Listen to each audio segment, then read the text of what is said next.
Welcome to the Apex Insider Fantasy Show. We got a special guest actually today outside of our fantasy guru, Garrett. The one and only UK's number one IndyCar fan, Renegade, is here. What's going on, fellas? Yeah, good evening. It's good to be on a different broadcast talking about grid rivals. I Yeah, do I do enjoy doing it every week. So yeah. yeah. But we, but the man of the hour is Garrett, and I've got to say, you had a you had a hell of a weekend last weekend.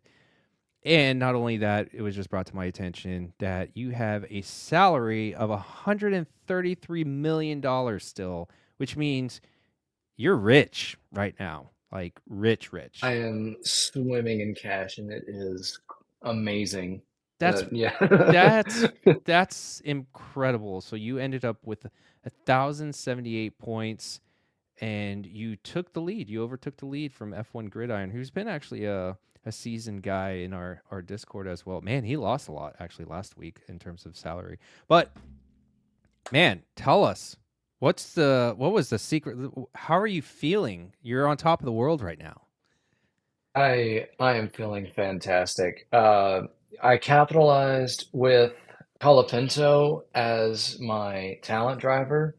Um, he's and we'll talk about him a little bit later, but essentially, if you can get him, he's a cheat code at this point because he took over for Logan Sargent, so you're getting a lot of like improvement points and whatnot. Over his quote unquote average race finish. That was more based on Logan's stats than his own. So yeah, I've just max contract every time I get the chance, just load him into the lineup. But yeah, I had Colapinto, Magnussen, Leclerc, Norris, Russell, Mercedes. Mercedes kind of let me down a little bit, I'll say, but I mean overall it was a sprint weekend, so the scores were slightly inflated, but I'm not gonna complain one bit. Yeah, no, this is I'm looking at your lineup. Well, I think I have Mercedes as my constructor. Yes, I do too. So I get the disappointment. And my biggest mistake was signing Albon over Calapinto. This is why I'm not a guru. I am just a man that plays fantasy. But I am in 10th place. I finally am in a good spot, I will admit. And then our own Renegade. Tell me, where were you last year? Where did you end up? Well, I was actually trying to verify that information, but I was definitely in the top 10, let's say that last year. But I'm 47th at the moment, so some Yeah. catching up to do. So you are the Aston Martin of fantasy leagues right now. Is Yeah, I've you gone a bit. I've lost 3.5 million in salary as well. mm, It's not going well. so Oof. Garrett I'd just like to say how Garrett has managed to get Magnussen and increase his salary. I do not know what sort of wizardry is going on I for him mean not to crash out. Have Let a me good try to weekend. find out. I mean, Because yeah, but this is how I, good his I, salary is right now. I mean, he's got Russell, Norris, and Leclerc, three drivers. Like this is why you have to pay attention to him and making sure you're maximizing your salary trying to get a salary every week because it's not all about the points. You need to make sure you don't lose money because now he's at the what we got five races left. He could pick any of the top drivers at this point, like any of them, and he just plugged in two guys. That was it. I mean, you're in clean air right I've now, got buddy. I've got 40. Let's see. I had a I had a contract expire. I currently have Norris, Russell, Colapinto, and Mercedes under contract.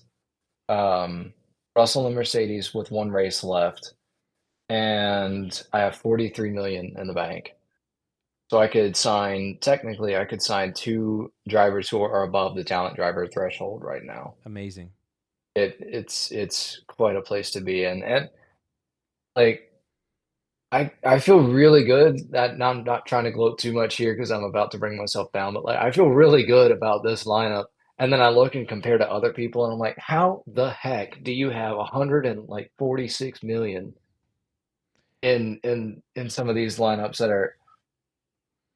are way up there in the actual like global leaderboard?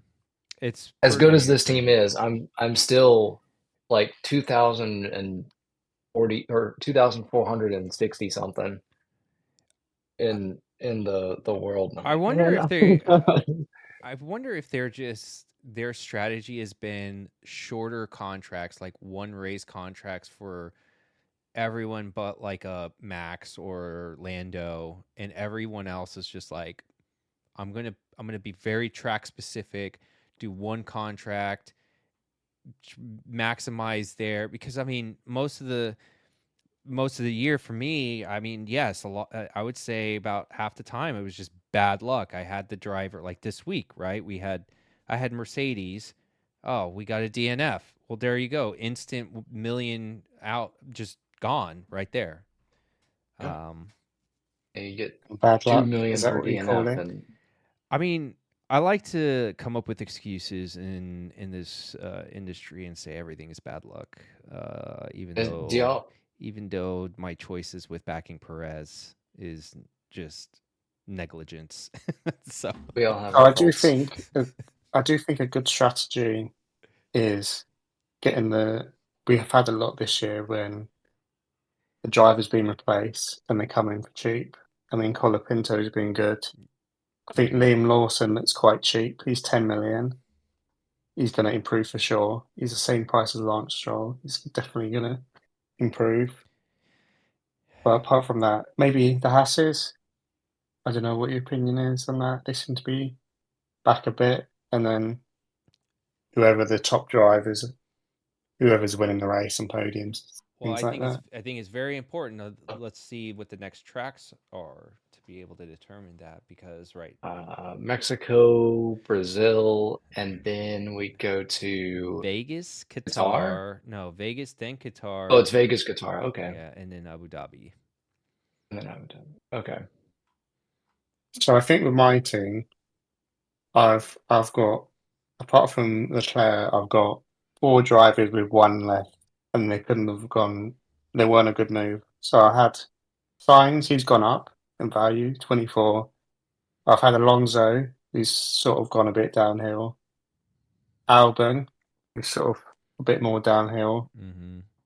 And then even worse, I've got Ocon, who's gone even more downhill. Oof. And Williams, who are a bit down, but don't think have been too bad.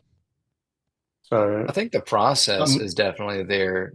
I I've been off of Alpine about 95% of the year so far. As soon as they put together about two races and I started to trust them, that's when all of a sudden I think Gasly had like two DNFs and three races. And of course I had him in contract in some leagues.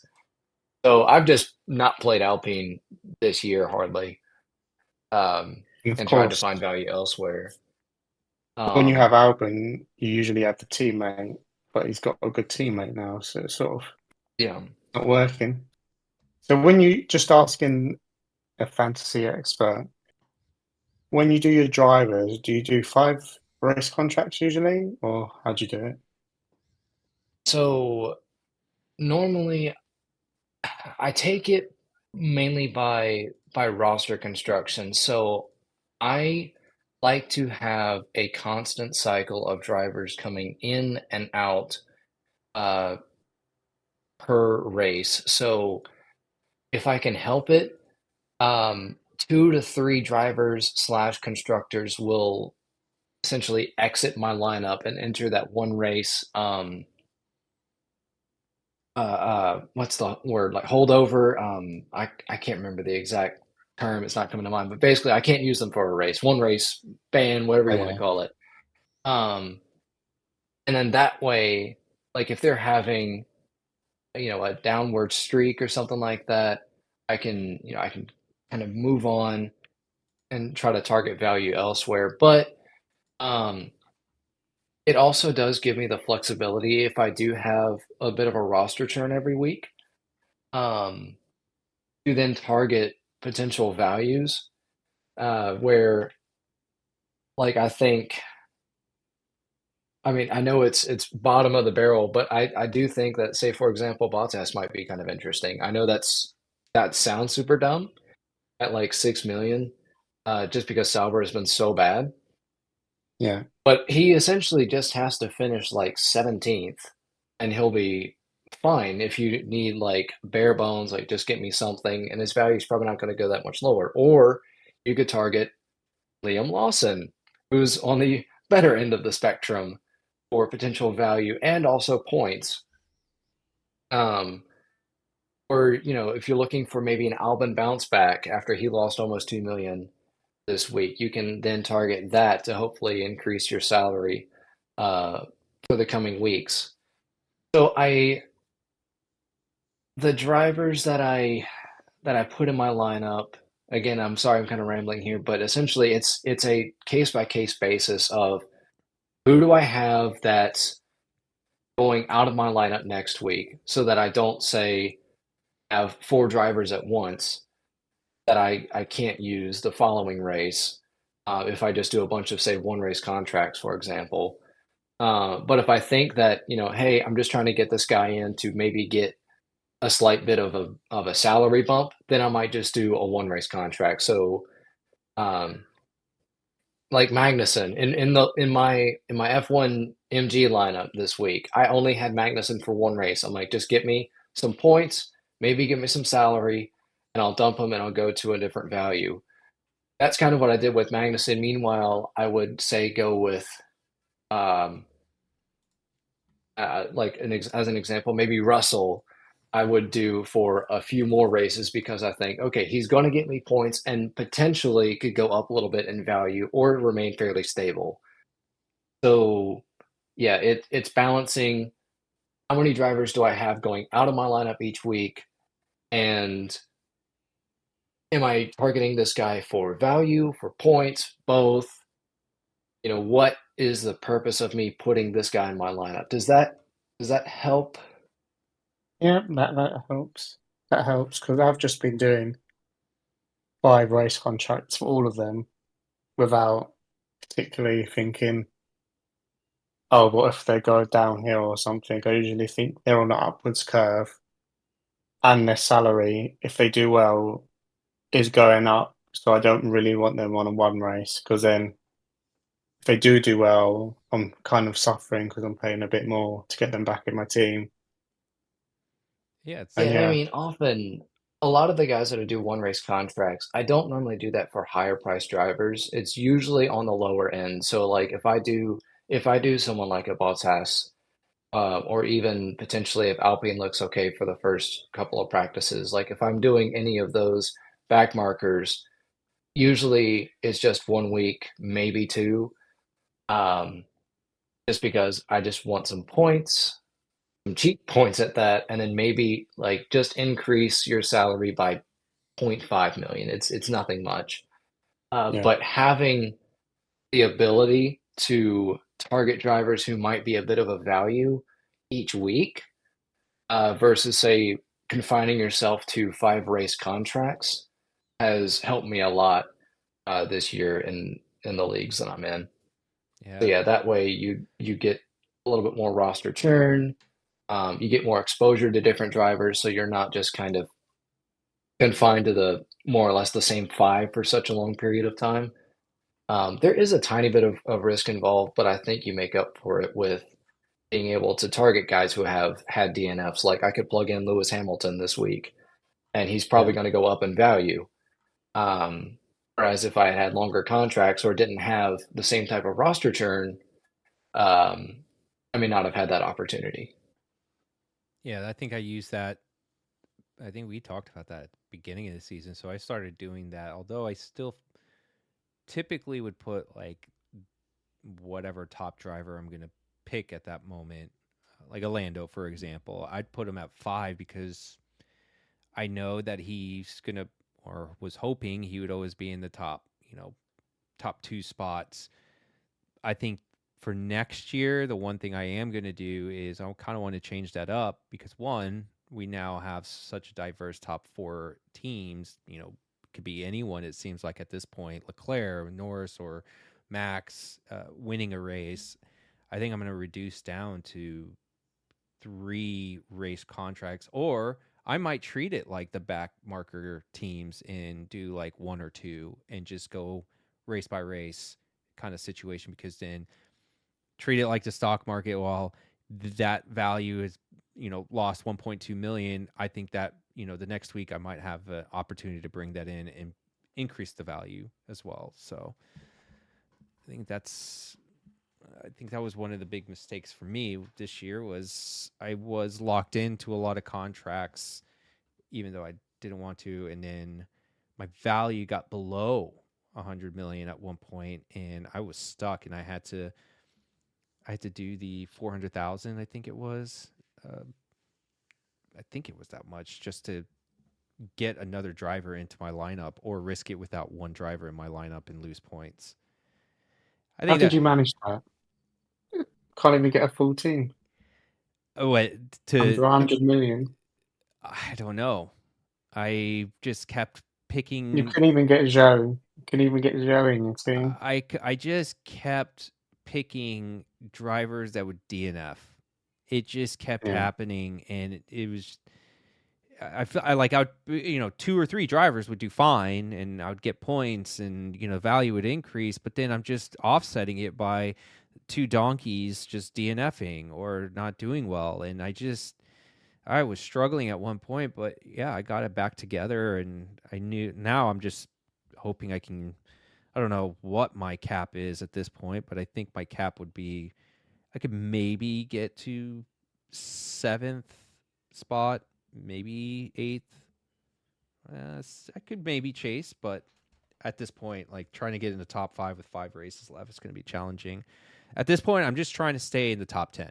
That's my goal. Stay in the top 10, be in the points. That's it. Speaking of, I didn't even call this out. Did I call out that this show is brought to you by GridRival, the best and only. Well, it's not the only, but motorsports. It's the The only best, one though. we know. It's the best we know. Motorsports, sports focused pick'ems, DFS, and fantasy app. This is the app we're talking about. Forget about the F1 fantasy app that they have. That is just complete rubbish. This is the way to play. Don't have to deal with 2 constructors and all this other crap and whatever else they put in there. This is just very straightforward. Contracts, salary.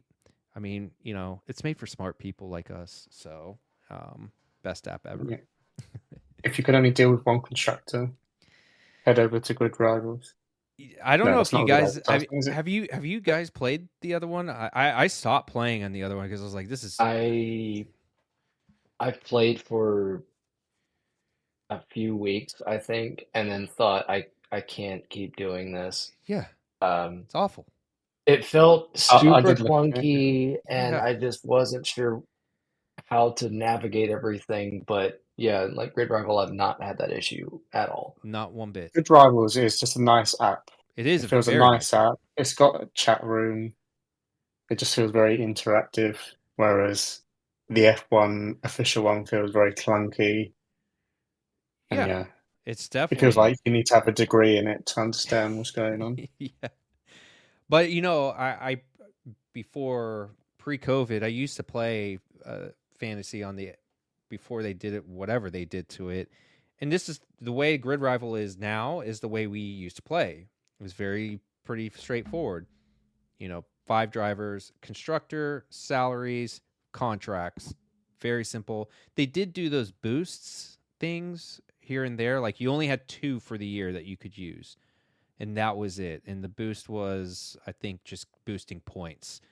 And you could I only think you could pick once. boost. I think in the other one there's like three different kinds. I think, I don't know. I stopped looking at it a long time ago. But that's neither here nor there. Let's quickly talk about your leans, likes, fades for Mexico GP, since we're in the final stretch, man. What's your focus? Even if you're signing them or not, like, who would you pick? So let's see. I kind of like the price for Piastri. After he's gone down 1.4 million in value. I don't think that that's. It was kind of a funky race in Coda, with Ferrari all of a sudden just like both drivers jumped at the start, and Leclerc. I didn't see that coming.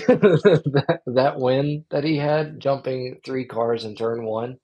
Um, so I don't think that the price that Piastri's at on the high end is quite indicative of his actual skill level and the McLaren itself. I do think it's better than that. Um, but if you're really looking for some nice value for a guy who's probably, I mean, I don't know how he doesn't go up in value, is Lewis Hamilton or Mercedes. That was absolutely awful qualifying. What was it, 19th? Start from the pit lane, as a spin out, beached, and just, I mean, awful race weekend. But do you really think that that's going to happen again, twice in a row, with a seven-time world champion? I don't think so. So if you're looking to gain some value and get some solid points, I think Lewis is probably the way to go this week. My man, he speaks to me. He speaks my language. Mercedes for life. But your question, yeah, it's very possible that can still happen. Will it happen? I doubt it. I think he gets it together this weekend. I think Mercedes gets it together this weekend, but what again, I thought they would get it together after what FP or after sprint shootout last week, and it seemed like things were just out of whack after that. So, but I do like. the Oh, value. sorry. I do like Max as well, um, with his qualifying skills, especially because Mexico is not the easiest track to pass on. Um, they may not have the strongest car, but if he can qualify well, or at least, if he starts behind, if Norris qualifies first and he starts on the front row, we all know Norris's tendencies as far as race starts go. So could Max potentially edge out in front of him, finish first, and potentially see his value grow slightly? Yeah, I think he could do that too. So, I'm good with Max, Piastri, and Hamilton on the high end this week.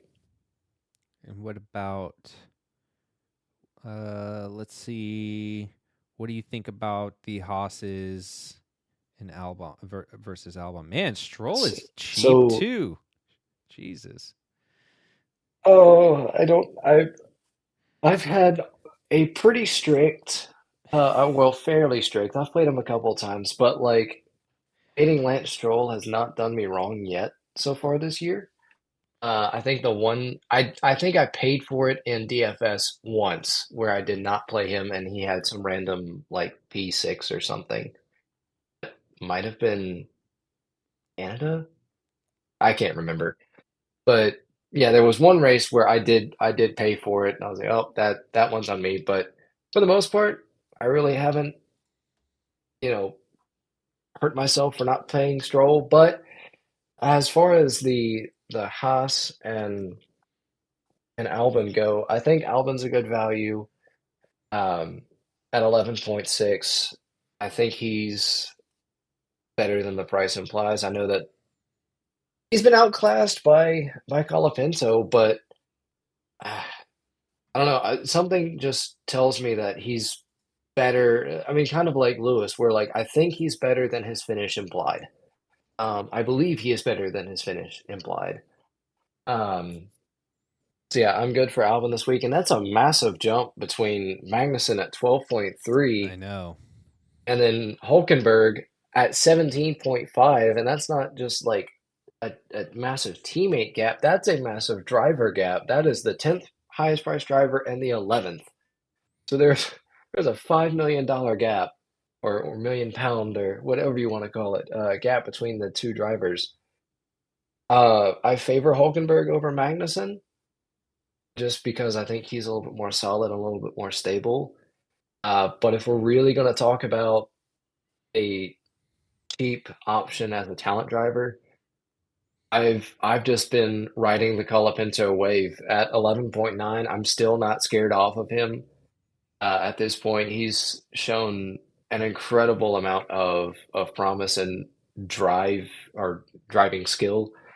Um, the nice thing about Colapinto is, and it's getting towards the end of that because he has more races under his belt, but his his personal improvement points, which are quite nice in Grid Rival, um, they were based on around what Logan Sargent was doing. So it's your 8 race finish average, and then do you finish below or above that average? If you finish above that average, say if your average is 16th and you finish 10th, you get a decent amount of improvement points because you're 6 places, gosh, I can't talk, places above your average finish.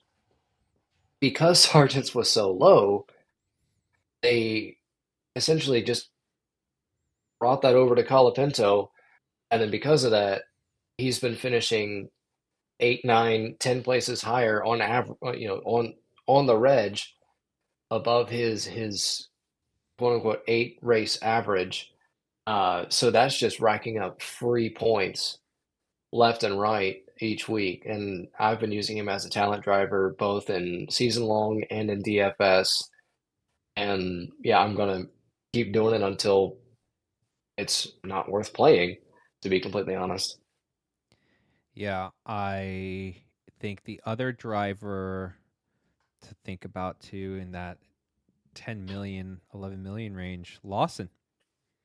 Lawson's, I mean, Yeah, even though he just absolutely. gained 2 million in this past race, but another situation like you called out with Colapinto coming in, taking over Logan. Here you go again. You got Lawson taking over um, Ricardo. So, And and his 8 race average is 16th, which is pretty Yep. low. yeah, yeah. And we still haven't seen And it's a yeah, better car now than it was before. And this is a track that might do better for them. So, and yeah, so just case in point, average race finishes is labeled 16th, but he finished 9th. That is 16 improvement points for him. And if you have him as a talent driver, that's 32 points that you would have added to his score. So yeah, that's another way that you can capitalize on new drivers that have shown a lot of promise. Whereas, say, I'm trying to pull up Yuki. Um, he may not be the best example, but average race finish 15th. Um, Personal improvement, he's been because you have to be over a certain threshold. And granted, I think he's had some DNFs here recently, but his personal improvement points have been over the last, let's go, I think 7, we'll go 6 races. 0, 0, 0, 0, 6, 0. Yuki's. So that's just how you can capitalize on something like that, where if you have a guy like Sonoda, he's still a good driver in my opinion, but you're not getting the maximum amount of points that you could get when you could go up 500,000 more and pay for Lawson and get potentially 32 more points than you would with a guy like Sonoda. Yeah. So yeah, definitely it takes some getting used to, and you have to know ways to kind of find the value, find those gems based on the rules and the scoring of Grid Rival, because there is a decent bit built into. And I apologize if you can hear my dog, whether or not you can, um, but yeah, like you have to kind of dive in and look at, okay, how are things scored? Where can I take advantage of misprices in the system? And Lawson and Colapinto provide ways for you to do that. I'll tell you this, man. This app is awesome when you can see all this stuff. If you're using this app, you've got to take advantage of all the data they provide to you. And I caught two things while you were talking. One of them was you disrespected Lights Out with your Stroll comment, and two, you actually probably made you are Renegade very happy when you use pounds in this situation, because technically speaking, we should be using pounds or quid, whatever works. So, just do we have it on pounds over in the US as well? yeah. Well, I'm gonna call it quid. We're gonna do quid. I like quid better. So, let Are me. we going to start using quid? Is that what I'm hearing? Yeah. I Who's actually, that? it's funny you say that. I never put that together. Looking at this app, I'm like, oh, it isn't. It is pounds, isn't it? Like, I always just looked at it as just dollars. Wait, the founder is not from the UK, No, is he? No, no, he's a West Coaster. West Coast guy. Yeah, great guy, Mhm. by the way. I'm gonna try to have him on a podcast show one day, so we'll get to meet him and Okay, so introduce. I have a question. Yeah. Ross is a great guy. Mm-hmm. Go for it. What's your Would you question? go with the values? Sorry, with the values of players. So I know generally if they have a good race, it goes up and down. So what would make, let's say they have an average race, would just beating their eight race average finish make their value go up? Or is there other factors as well? No, so if they have an average race, they don't get any sort of personal improvement points. Okay. Their value could potentially go up based on other factors, like maybe they qualify really well and then they, lose some positions or whatnot during the race. So like they don't get any overtake points, but they get their average race finish, or maybe they don't qualify as well, but then they overtake a few people. Like they have a bad qualifying, they overtake 3 or 4 cars and then finish as their race average. They may still have a slight increase in value just because the fantasy points Yeah. associated with overtakes, but it won't be a whole lot. Because But yeah, that's kind of how that works. So like if you finish around your race average, um, you're not going to see a whole lot of up or down.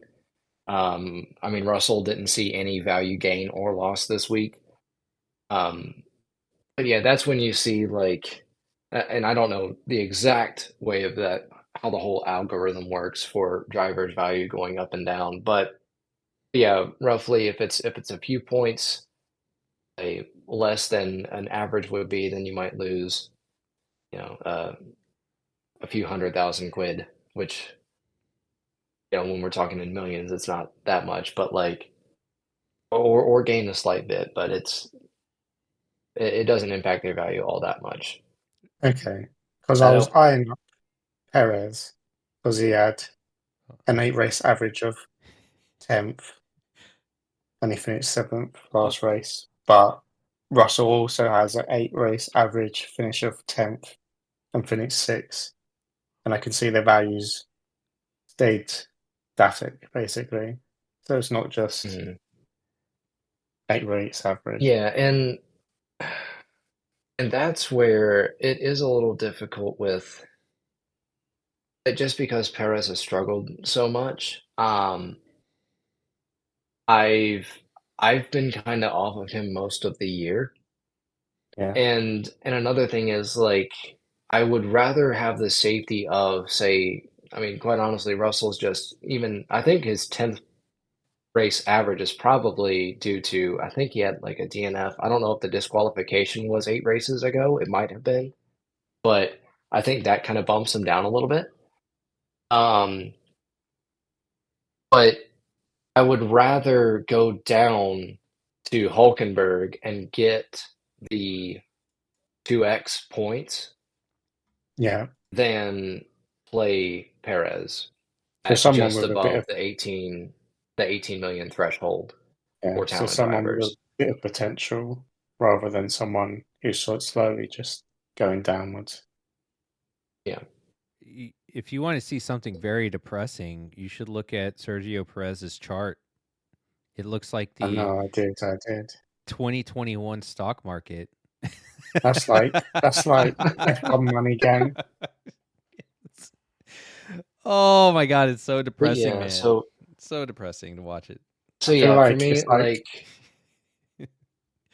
yeah, go on. he's in a bit, for me anyway, he's in a bit of like a no man's land where he's not. If he was at 18 million, I would probably hit the button to have him at least as a one race contract for a talent driver, because you never know what he's going to do in Mexico because it's his home race. So take advantage of that narrative or whatnot, if you will. I'll take But advantage of it because by he not is, doing it.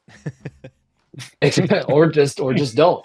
But yeah, but because he's priced up just above the threshold for the 2x points, I would rather drop down just a peg to Hulkenberg and get that 2x and then use the money I save to either improve a excuse me, a top talent driver, as in not as in an elite driver. There we go. I would rather use it to improve my elite drivers, or um, improve on, say, like the lower end. Okay. Where if I could go from, say, if I capped out at a Yuki by using Sergio, I would rather have, say, Lawson and Hulkenberg than Sergio and Yuki, or Sergio and Joe, whatnot. Okay. That's So where just you that's where you balance the. going on Go ahead. from that, you're talking about the mix of elite drivers and then like potential drivers you can use the double points on. Now, specifically that you're number one at the moment. So would you, without giving away your strategy, or uh, would you, now it's the end of the season, would you focus on improving your salary and values, or would you just try and max out on points? So early on in the season, I like to maximize my salary in order to then pay up for higher end drivers as the season progresses. Um, I don't like to, if I can help it, sacrifice points for the sake of value, and I've counseled. That sounds super official. I've given advice to other people on the GridRival chats, uh, to do the same. Like, they're like, "Oh, I could get this great value if I just drop down here." I was like, "Yes, you can, but you realize you're dropping down from a potentially really good driver who could score you 130 points to a guy who's going to score you maybe 90 if they do well." Like, just because you can doesn't necessarily mean you should. Um, but yeah, I try to early on in the season. That's when, like, having shorter contracts definitely helps, and mixing it in with longer contracts. So you have that roster churn of just, you're able to constantly get different values into your team so that you can boost your salary. But then you're also, if you play your cards right, and everyone suffers from DNFs, including myself. Um, but if you play it right, you're not only increasing your value, you're also getting, because I mean, if your value goes up, your points should technically follow because of how the game is laid out. Um, so yeah, like, it's not quite a chicken or egg, but it's fairly close to that. Um, but yeah, I try to balance it early on in the season, and then right now I'm pretty much just focused on points, just trying to maintain first place at the moment. Yeah. Um, and we'll see how that goes. Well, let's quickly shift to the manufacturer, and then let's go around table, like lost thoughts, fades, anything like that. Um, do you have any insights basically on the manufacturer and who you should target between, this race or the next 5 races? Your approach there. Manufacturer, I don't put as much stock in, especially in DFS. I kind of play the cheapest potential, or cheapest manufacturer that has a decent scoring potential, and I try to use my drivers to bring me home the cash in DFS. And it's sort of the same in season long, but not quite as extreme.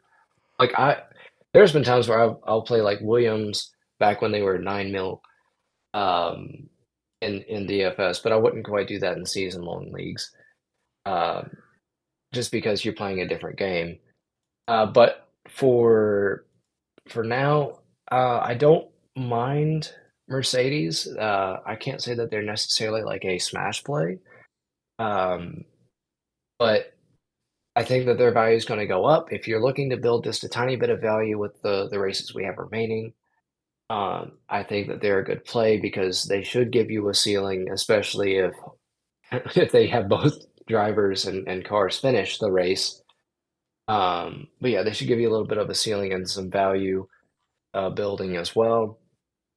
Ferrari looks pretty strong on the high end, but if you need some cash savings, um, Racing Bulls looks fine, and then okay with Haas. But if I am paying down, I try to pay down and quote unquote mean it when I do it. So yeah, Racing Bulls, and then you really want to go down. If you want to go down to Williams, you can.